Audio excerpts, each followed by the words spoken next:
Hello everybody, this is Marty McCarrick here, and I'm going to make you an N-scale tutorial how to weather a boxcar. I've seen a lot of good tutorials on how to do HO cars, but I've seen some real crappy ones of how to do N-scale. N-scale is a little bit harder because it's smaller than HO scale, so every little thing you do on N-scale needs to be scaled down or you're going to get a horrible looking job. So it's easy to overdo a car, and I'm going to show you this car right here that I'm working on right now. It looks pretty overdone, but believe me, there is some real horrible looking cars out there, and I think the more horrible the better, because that's what I'm into, crusty rust. Okay, now this is just one side, and here's the other side. Now this is how this car looked just prior to me adding the touches that I put on it to make the rust really appear to be just eating away at the car, because that's what rust does. Here's some of the chalk that I'm going to be using. Some is gray and some is yellow.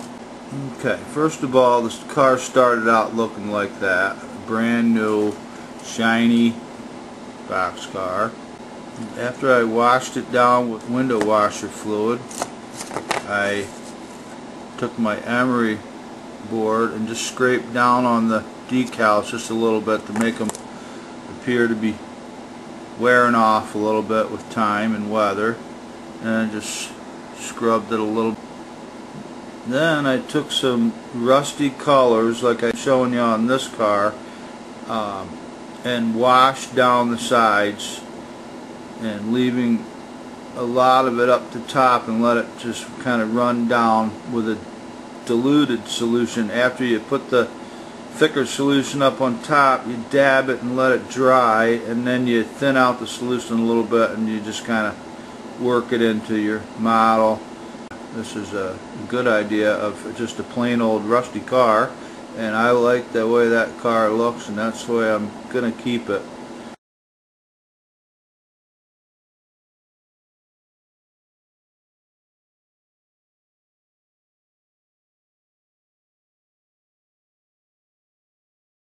What I did was, after I let the faded rust paint run down, I dabbed my brush in some thick rust paint and made a couple of splotches at the top.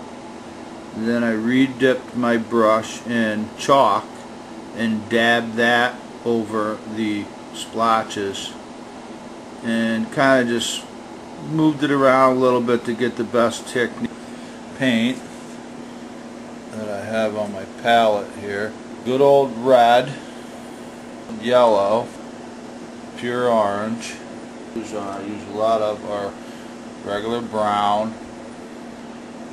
black, gray, white.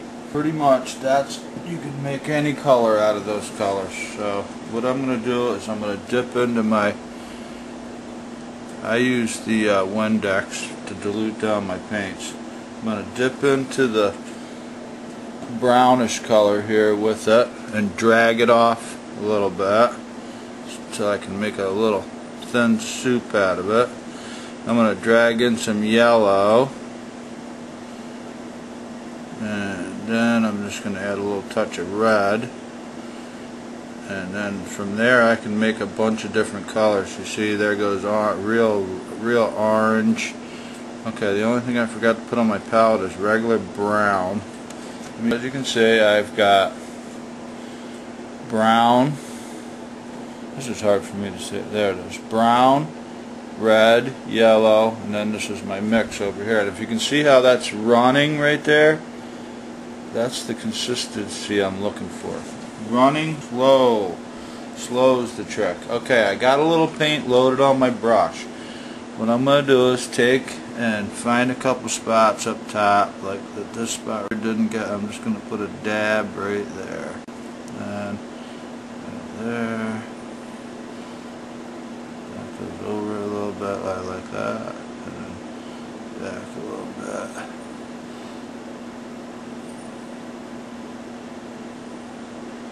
Here too.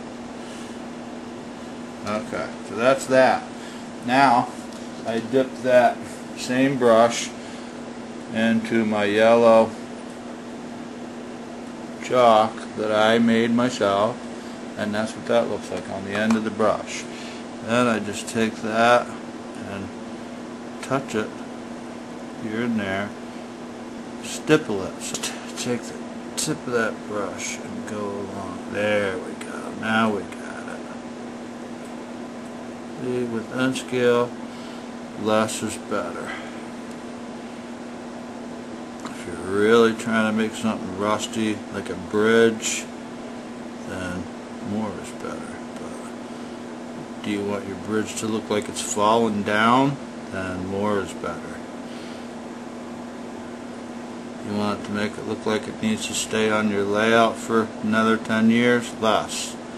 Okay, that's that. Now I'm going to add some more on the bristles and just go on and put some extra on there, because this stuff is going to get knocked off a little. I'm going to take that chalk and dry it with my hair dryer a little bit.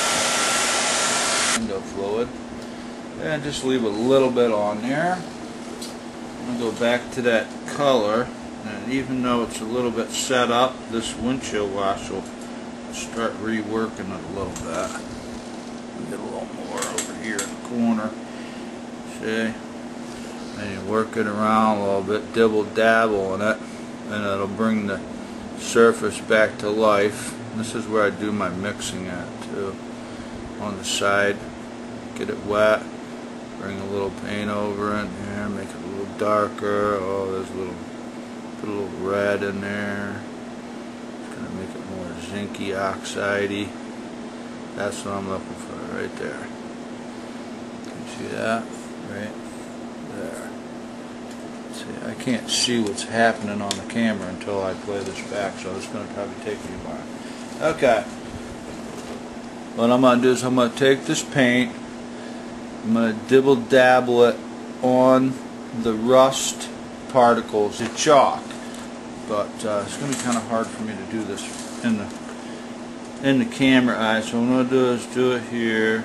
Now what I'm doing is dabbing underneath, because I want it to run down a little bit first. Okay, that's my next step. I'm going to take that, I'm just going to drag, now that was the drag down.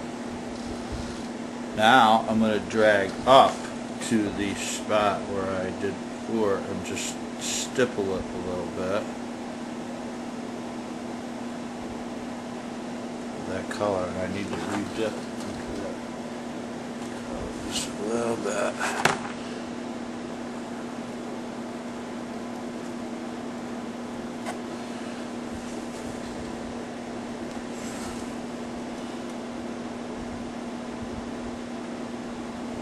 Just stippling is just tapping. There we go. That's what I'm looking for. Just to get it re-wetted. Just that's enough. Re-wetted. Dry brush. It's wet. See that? How that dripped right down the side? That's what I'm looking for. Now what I just want to do is just get to the bottom, and I'm just going to take my dry brush and brush off the big blob so we don't have a big blob sitting there, so it looks like it tapers off a little bit. Okay.